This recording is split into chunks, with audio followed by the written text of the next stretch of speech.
Well, that was the last Dutch Grand Prix on the calendar for now. Zandvoort's contract wasn't renewed, but what a race it left us with. Heavy rain hit right as the cars headed out for the reconnaissance laps to the grid, so there was a fittingly chaotic send-off before a wheel had even turned in anger.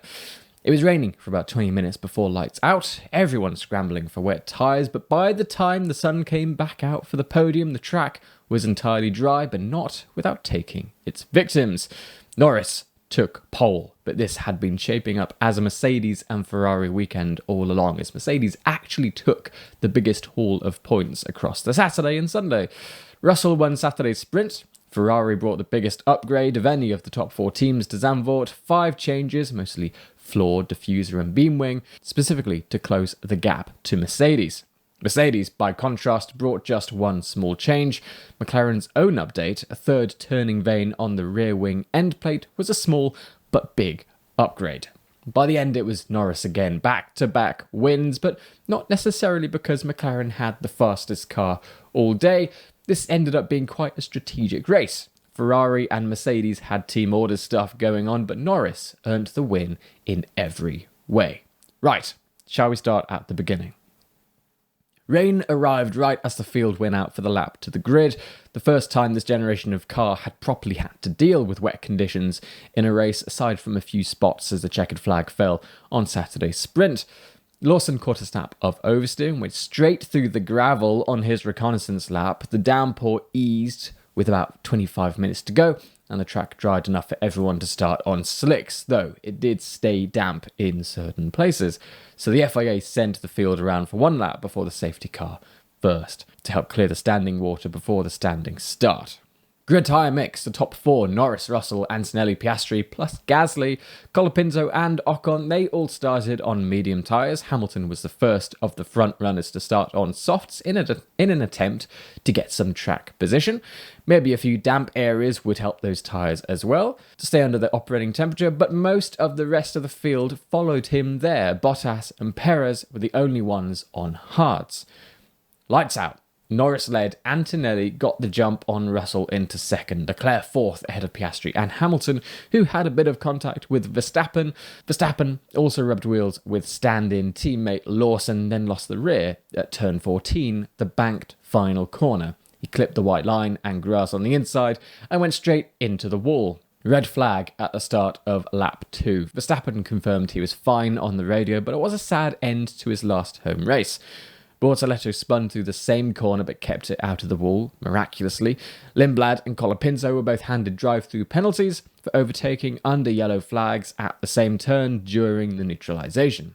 After the red flag, roughly a 30-minute stoppage let every team change tyres. Norris, Leclerc, Hamilton and Lawson were on softs.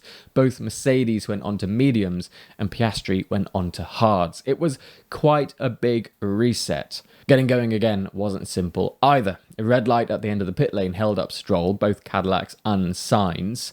Then on the way to the grid, Behrman's Haas coasted to a stop with a dead engine, forcing the FIA to abort the standing start and send the field round for yet another formation lap.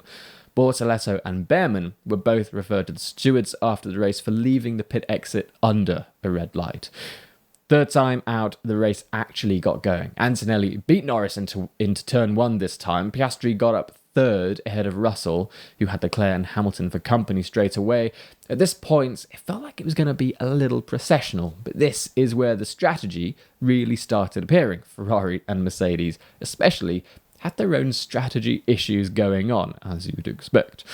Norris reported zero pace on his softs early on. Antonelli pulled 1.8 seconds clear with Piastri on the harder tyre, another 5 seconds further back. Russell, well, he was under threat from Leclerc and Hamilton, and was the first of the front runners to pit, wanting to cover the undercut. He came up behind Gasly. Piastri pitted the next lap, but it was a slow stop for McLaren, and he lost out to Russell on track. Lap 22, Antonelli pitted from the lead. Norris followed him in. Another sluggish McLaren stop. Leclerc and Lawson also stopped around this point, but because Hamilton stayed out, this sequence effectively handed him race lead. 8 seconds clear of Antonelli on tyres he was happy with. Hamilton finally pitted on lap 26 and came up behind Leclerc, but with tyres several laps fresher than everyone around him. the first sign Ferrari's delayed stop gamble might have actually paid off.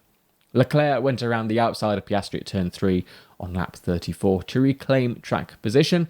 A lap later, Hamilton had a look at Piastri too, got blocked once, a little bit of a fumble there, then made it stick into turn 1 with just a brilliant overtake, and afterwards called Piastri's defence quite dangerous. Nothing happened though. Did go to the FIA, nothing happened. Antonelli led Norris by tenths to a second and a half through this middle stint, the pair dropping Russell by 9 seconds while the Ferraris closed in behind him. Lap 41, Antonelli and Russell both pitted together, handing the effective lead to Norris, who'd already made his own stop, with Leclerc and Hamilton now running as the leaders on track. And this was where the Ferrari strategy got a little bit complicated, not just by Mercedes. Hamilton, on older tyres than Leclerc, but faster, told the team over the radio that he was quicker than Charles and his tyres were better. He obviously wanted priority. Now, Ferrari kept Leclerc out anyway. Hamilton, he wasn't happy. He was telling them that he was just losing time, and Leclerc finally pitted on lap 44, promoting Hamilton to the effective lead on tyres that were by now 22 laps old, just 2.2 seconds clear of a chasing Antonelli. The time lost here could have actually given him a podium finish, but maybe we'll get to that in a bit. With 20 laps to go, Norris, who'd made an extra stop for hards around lap 47, was all over the back of Antonelli, struggling for grip on his own hard tyres.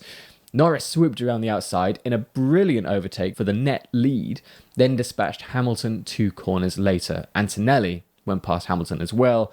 Ferrari's aggressive middle stint strategy, the one that briefly had Hamilton leading the Dutch Grand Prix, it was undone in the space of about 200 metres. Esteban Ocon stopped at the side of the track, bringing out a virtual safety car. Hamilton pitted again, complaining he was being used as a guinea pig in a tyre choice debate within his own team. There was lots going on within Ferrari this race. Leclerc pitted immediately after, Piastri too. Antonelli also stopped for softs and came out ahead of both Ferraris. Russell was the only one of the top 6 not to pit, and this was a call that potentially cost him nothing, since he'd have emerged behind Hamilton anyway and handed Mercedes a shot at a double podium. With 15 to go, Norris led by 7 seconds over Russell and Antonelli. Hamilton, Leclerc and Piastri stacked up behind. As Norris extended the gap, Mercedes made its move. Russell, on older hards, was told to let Antonelli, now on the fresher softs from that virtual safety car stop, through to chase Norris down. Now, Russell did actually question this over the radio, but complied anyway and admitted afterwards as well in the post-race interviews that it was the right decision, since Antonelli would have gone past him anyway. Antonelli couldn't close the gap to Norris in the laps left, finishing 11.5 seconds back. Norris was on fire. Hamilton spent the closing laps trying to get past Russell for the final podium spot, and a battle which was eventually diffused by a late collision between Sainz and Albon at turn 1. Sainz just couldn't stop, he was on old tyres, and then that scattered debris across the track, brought on another virtual safety car. Leclerc also had a bit of a thing with Hamilton, which he wasn't too happy about, but nothing was really said. Maybe Ferrari told him to keep stum on that one. So, where did that leave the championship? Norris's win, his second in a row, cut his deficit to championship leader Antonelli to just 83 points. Now, this is still a mountain, but it is progress.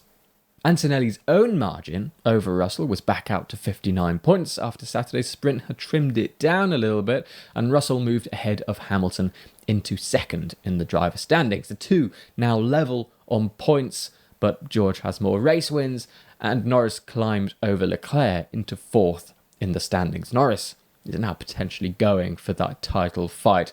Elsewhere, Lawson brought the sole surviving Red Bull home in seventh, his best weekend yet, despite a 10-second penalty for a yellow flag infringement that didn't actually cost him the place. Hülkenberg, Alonso and Gasly rounded out the points. Alonso, points, yippee.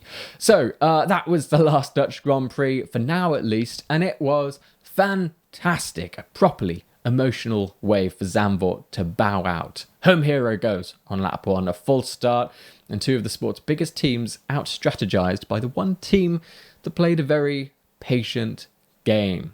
Now, The question is, are they going to play a patient game for the title fight? We'll find out in Monza in 2 weeks. The home of Ferrari. We'll be back then.